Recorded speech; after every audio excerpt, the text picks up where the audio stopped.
منح الناخب الوطني وليد ركراكي هدية شرفية للعائد للمنتخب المغربي عبد الرزاق حمد الله.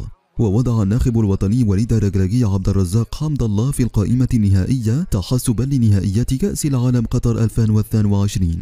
وقرر الناخب الوطني منح هدية لعبد الرزاق حمد الله تتمثل في منحه الرقم 9، وهو رقم عادة ما يمنح لأفضل هداف، ويعتبر منح رقم 9 لمهاجم اتحاد جدة السعودي هدية رمزية من الناخب الوطني للاعب قصد بذل مجهود مضاعف في المونديال.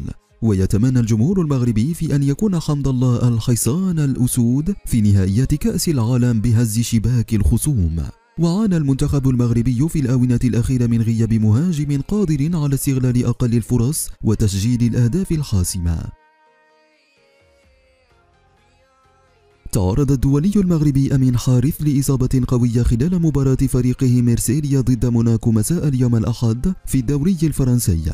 وترك حارث أرضية الملعب في الدقيقة 62 بعدما تعرض لإصابة قوية ما يهدد مشاركته مع المنتخب الوطني في كأس العالم بقطر.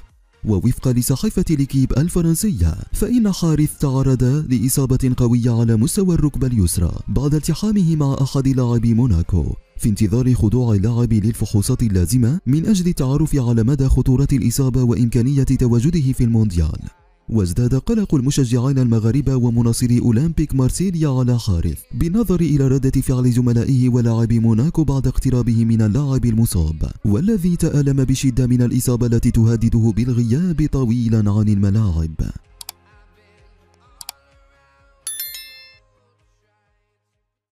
الوقفة الأخيرة عربيا ستكون مع أسودي الأطلس، ونتابع من صحيفة المنتخب تمنيات البلجيكية إيريك جيريتس المدرب السابق للمنتخب المغربي في مونديالية قطر. نتابع.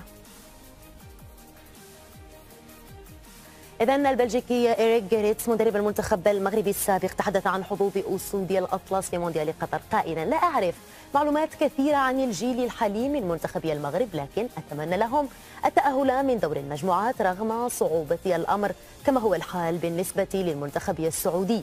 مدرب الأسود الأسبق يعتقد بأن منتخب بلجيكا سيمر من دور المجموعات، لكن بعد ذلك الأمور ستكون صعبة.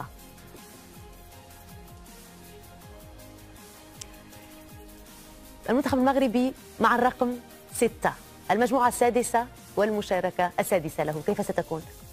هذه المشاركة يعني تبدو مشاركة نوعية، حيث أن المنتخب المغربي سوف يحل بطموحات كبيرة من أجل المنافسة على التأهل إلى الدور الثاني، فهو لن يأتي من أجل فقط أجل المشاركة أو التمثيل المشرف، وإنما أن يحقق ما حققه سلفه الجيل سنة 1986، وله كل المقومات في ذلك. نعم، هي مجموعة صعبة، ولكنها ليست صعبة عليه فقط، وإنها صعبة على الكل، سواء على بلجيكا، على كرواتيا أو على كندا، لأن جميع المنتخبات هي منتخبات متمرسة، بما فيها المنتخب الكندي، المنتخب الشاب، المنتخب الواعد. لكن المنتخب المغربي له الحظوظ، له الإمكانيات، لا ينقصه شيء لو نحن يعني قمنا بتفصيل جميع المراكز. صحيح، وكل المفاجآت واردة. نعم. ماذا عن عودة الأسماء التي كانت غائبة في عصر خليلوزيتش، بالحديث عن حمد الله، حكيم زياش، هل ستقدم الإضافة المرجوة؟ أعتقد نتكلم عن زياش في المباراتين الوديتين السابقتين الأولتين للمدرب وليد الركراكي على رأس المنتخب المغربي، كان قد سواء أمام تشيلي أو الباراغواي كان أثبت علو كعبه بأن لاعب لا يمكن الاستغناء عنه. نعم، تم التخلي عنه لأمور ربما خارج المستطيل الأخضر، أمور لا علاقة لها بالأداء، لكن عودته فهي إضافة للمنتخب.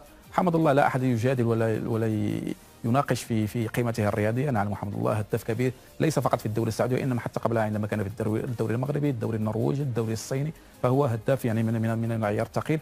اي منتخب يحتاج لمثل هذا اللاعب، واعتقد ان اللاعبان هما سيقدمان اضافه مهمه للمنتخب المغربي، وسوف يحاول يعني ان يتكامل مع باقي العناصر من اجل تحقيق النتائج المأموله والمنافسه على الصعود الى الدور الثاني. كيف ستكون رحله المنتخب المغربي مع الكره الرسميه وهي الرحله؟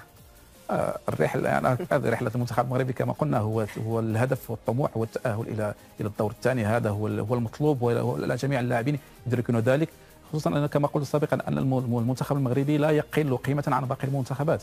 لو نحن كما قلت يعني لو قمنا بتفصيل هذا المنتخب سواء من الحراسه او الدفاع او وسط الميدان والهجوم، فله لاعبين يمارسون على اعلى المستويات في انديه اوروبيه كبيره، باريس سان جيرمان، في تشيلسي، في الدوريات الايطاليه، في فيورنتينا، يعني هناك مجموعه من اللاعبين يعني لهم مكانتهم في انديتهم، وبالتالي فانا اعتقد ان هذا المنتخب سوف يقول كلمته. وهناك تفاؤل كبير في الشارع الرياضي، خصوصا بعد التغيير على راس الجهاز الفني واسناد الامور الى وليد الركراكي. وقد راينا لمسه من هذا التغيير في المباراه الوديه امام تشيلي. نعم بطبيعه الحال سيكون هناك دعم من الجماهير العربيه في البطوله. نعم. ستلعب على ارض عربيه، اذا هي نسخه ب4 منتخبات عربيه، نتمنى لهم كل التوفيق. الاستاذ عبد المجيد أيت الكزار، شكرا جزيلا لك. شكرا لك. مشاهدينا الكرام، الشكر موصول لكم اينما كنتم، تقبلوا منا اجمل التحايا، في امان الله.